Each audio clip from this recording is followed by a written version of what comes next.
अस्सलाम वालेकुम वरहमतुल्लाहि वबरकातुहू। ये एक मैसेज दोस्त का है कि सर जी एक नंबर है वाइपर 50, मुझे इसका इक्विवेलेंट नहीं मिल रहा। अच्छा, दूसरा कमेंट इन्हीं भाई साहब का आया है।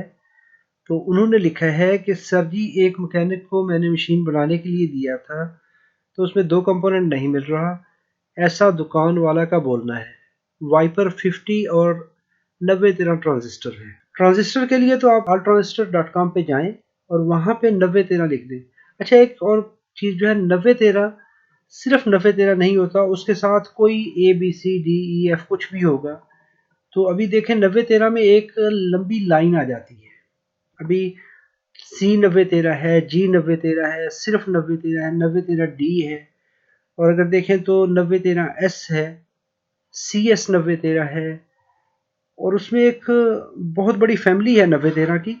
तो जो भी नंबर होगा आप उस हिसाब से इस साइट पे जाएं, इस वेबसाइट पे जाके देखें। तो ये 9013 में कितनी लंबी लाइन आ गई है। अभी कौन सा 9013 है, अभी मुझे इसके बारे में आइडिया नहीं है, क्योंकि 9013 में तो बहुत ज़्यादा आ सकते हैं। फॉर एग्जांपल मैं मिसाल के तौर पे कहता हूँ, अगर 9013 है तो इसको पकड़ लें, तो यहाँ पर ये आपको बता देगा कि ये 9013 2SC 9013 40 वोल्ट का है और 0.5 एम्पियर का है। मैं मिसाल के तौर पे दे रहा हूँ। और यहाँ पे ये जो नज़र आ रहा है इक्विवेलेंट सब, इस पे चले जाएं। इस पे जाएंगे तो यहाँ पर आपके ये पैरामीटर आ जाते हैं। इसके देखें तो इसमें 2N3705 है, 5551 है, 2SC 1318 है, 1509 है, 1852 है। ये एक लंबी फैमिली आ गई, लंबी लिस्ट आ गई। आप इस तरीके से किसी भी ट्रांजिस्टर का इक्विवेलेंट आसानी से उसका खोज लगा सकते हैं। अगर नहीं मिलता तो आप यहाँ से उसकी करंट बढ़ा दें, यानी अगर आपको 0.5 में नहीं मिल रहा तो 1 एम्पियर में ढूंढ लें, तो आपको एक और उससे लंबी लिस्ट आ जाएगी। अगर आपको 40 वोल्ट में नहीं मिलता तो आप 50 वोल्ट में देख लें, 45 में देख लें। होगा आपका NPN, उसका पैकेज स्टाइल सारा सेम रहेगा TO92 में। तो इस तरह से आप कोई भी ट्रांजिस्टर लगा सकते हैं। बाकी जो कुछ भी है, तो इसमें अगर देखें तो अभी CD9013 है, तो होगा ये भी ट्रांजिस्टर ही। तो डेफिनेटली इसमें अभी देखें तो ये भी 40 वोल्ट है, 0.5 एम्पियर है। अगर मे भी इसमें एक और ऐसा ट्रांजिस्टर आ जाएगा, तो अगर CS9013 आ जाता है, उसको देख लेते हैं। FCS9013 है, तो इसका जो नंबर है ये देखें तो अभी अगर उसमें CS9013 है तो वो 25 वोल्ट का है। अगर आप 2SC9013 है वो 40 वोल्ट का है, और ये देखें तो ये 25 वोल्ट का है। तो 9013 के साथ ये जो पहले नंबर हैं इनको खास तौर पे देखा कीजिए। इक्विवेलेंट ढूंढने में ये चीज़ें भी देखें तो अभी आपके पास FCS9013 है, तो ये ट्रांजिस्टर आपका उस जगह पे काम नहीं करेगा।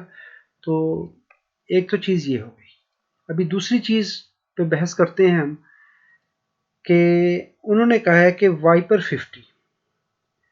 अभी वाइपर 50 की डाटा शीट देख लें तो ये है क्या, 1.5 एम्पियर का है और 700 वोल्ट का ऑफलाइन स्विचर है। ये वाइपर 50A है, E है। इसमें मुख्तलिफ किस्म के पैकेज आते हैं। तो ये इस तरह से ये IC है, और ये है adjustable switching frequency up to 200 kilohertz, 200 kilohertz तक आप इसको एडजस्ट कर सकते हैं। और ये करंट मोड कंट्रोलर है। अभी ये दो चीज़ें आपके पास आ गई कि आप इसकी फ्रीक्वेंसी एडजस्ट कर सकते हो। अगर आपको इसका इक्विवेलेंट नहीं मिल रहा तो क्या करेंगे? एक तो ये है कि आप इसको ऑनलाइन परचेज कर सकते हैं अमेज़ॉन से या मुख्तलिफ DigiKey से, मुख्तलिफ ऑनलाइन वेंडर से। अगर आप उसको नहीं अरेंज कर सकते, ऑनलाइन नहीं कर सकते, तो फिर आप क्या करिए, ये सादा सी IC है, अगर आपने उसका अल्टरनेट ढूंढना है, क्योंकि जब स्विचिंग फ्रीक्वेंसी आती है तो वहाँ पे आपको मैग्नेटिक डिज़ाइन का बहुत सा ख्याल रखना पड़ता है। ये इसकी डायग्राम है। यहाँ पे ड्रेन है, और ये है इसकी ऑसिलेटर पिन है, VDD है, यहाँ पर कंपनसेशन पिन है, ये सोर्स है। बहुत छोटी सी IC है, बहुत थोड़े से इसके इन आउट है।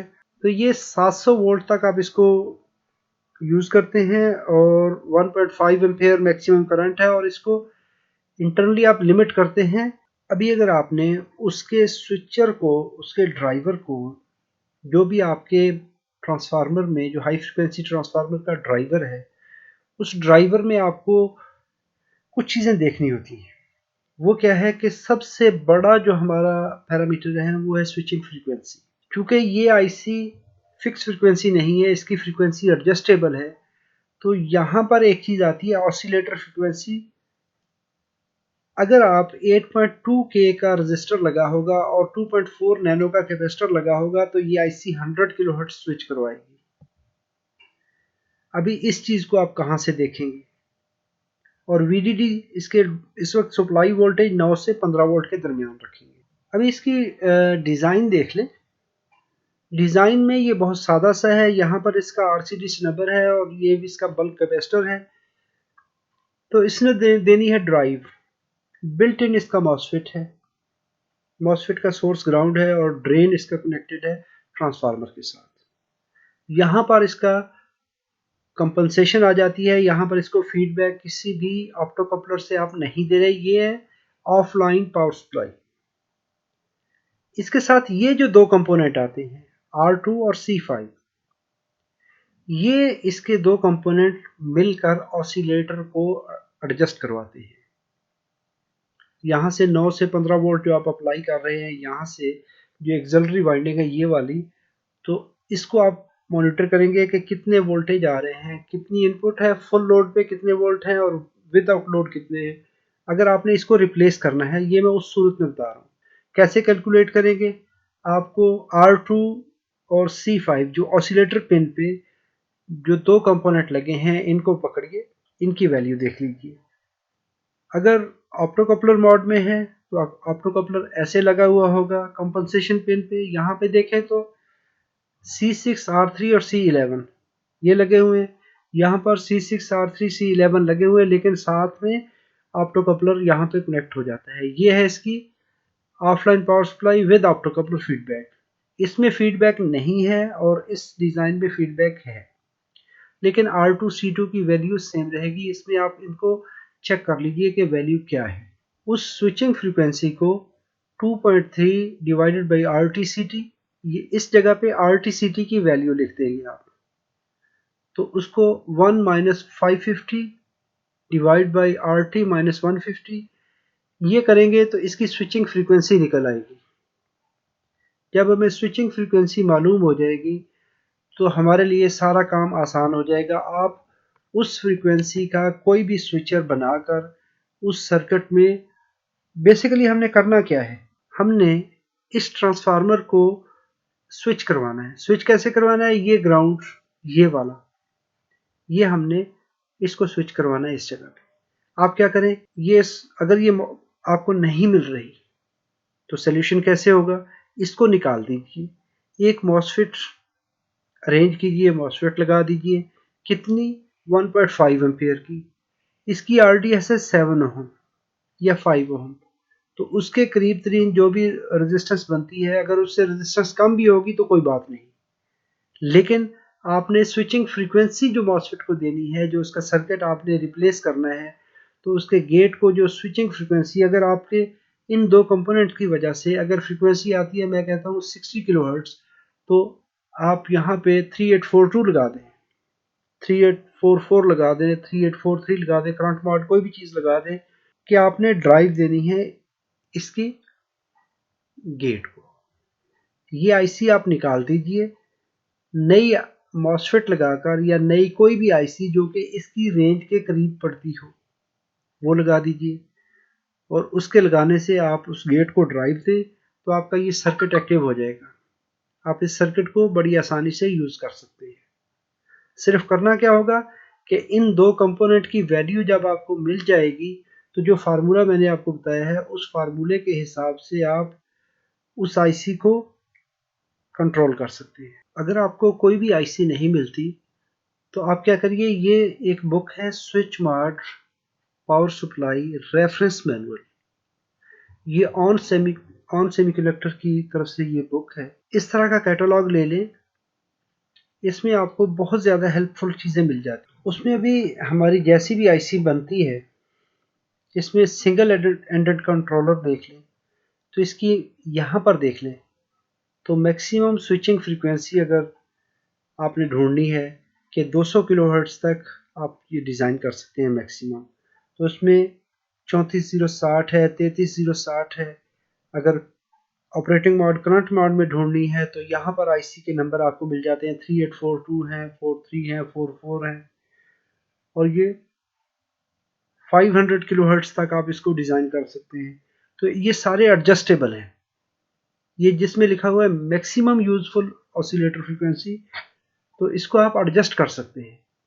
तो उसकी डाटा शीट में जाइए, उसकी R T C T calculate करें, कैलकुलेट करके आप मॉसफेट को ड्राइव दे दें। आपको टेम्पलेट सर्किट भी उसकी डाटा शीट में मिल जाते हैं, जैसे मैंने वहाँ पर बताए हैं। ये हैं इसके डबल एंडेड कंट्रोलर्स। तो अगर आप TL494 है, 594 है, अगर पुश पुल में आप यूज़ करना चाहते हैं तो इस तरह से कोई भी आप आईसी को यूज़ कर सकते हैं।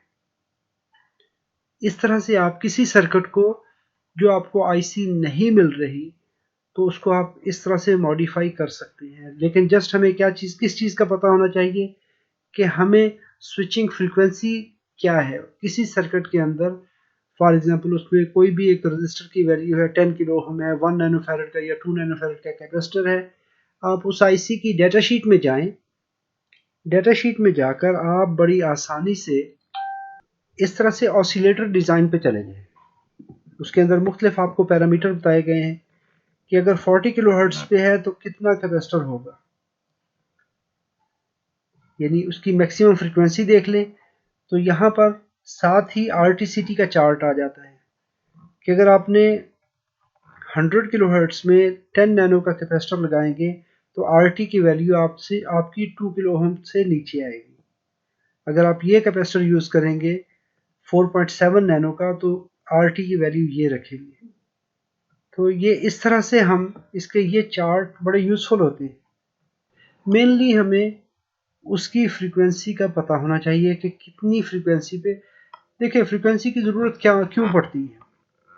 फ्रीक्वेंसी की ज़रूरत पड़ती है हमें ट्रांसफार्मर के लिए। हमारा जो इस पावर सप्लाई के अंदर सबसे मुश्किल काम है वो है ये ट्रांसफार्मर। इस ट्रांसफार्मर का मैग्नेटिक डिज़ाइन कितने किलो हर्ट्ज़ पे वर्क करता है, उसका ड्यूटी साइकिल आप एडजस्ट करेंगे, उसके वोल्टेज कम ज़्यादा हो जाएंगे। लेकिन अगर आपने फ्रीक्वेंसी सही एडजस्ट नहीं की तो क्या होगा, ये कोर या तो सैचुरेट होगी या प्रॉपर आउटपुट नहीं मिलेगी। उन चीज़ों को आपने फ्रीक्वेंसी से कंट्रोल करना है। तो फ्रीक्वेंसी आप एग्जैक्ट पिन पॉइंट आप कैलकुलेट कर सकते हैं कि ये जो दो कंपोनेंट्स के RTCT ऑसिलेटर पे लगे हुए हैं। उम्मीद करता हूँ दोस्तों ये वीडियो आपके लिए मालूमाती है। अगर कोई सवाल हो तो कमेंट बॉक्स में लिखिए। हाँ, अगर आपने मेरे चैनल को सब्सक्राइब नहीं किया तो लाजमी सब्सक्राइब कीजिए। अगर फ्यूचर में मेरी वीडियोस देखनी हो तो आप बेल आइकॉन बटन प्रेस कर लीजिए। अपना बहुत सारा ख्याल रखिएगा। अल्लाह रब्बुल इज़्ज़त आप सबको अपनी हिफ्ज़-ओ-अमान में रखे। अस्सलामु अलैकुम व रहमतुल्लाहि व बरकातुहू।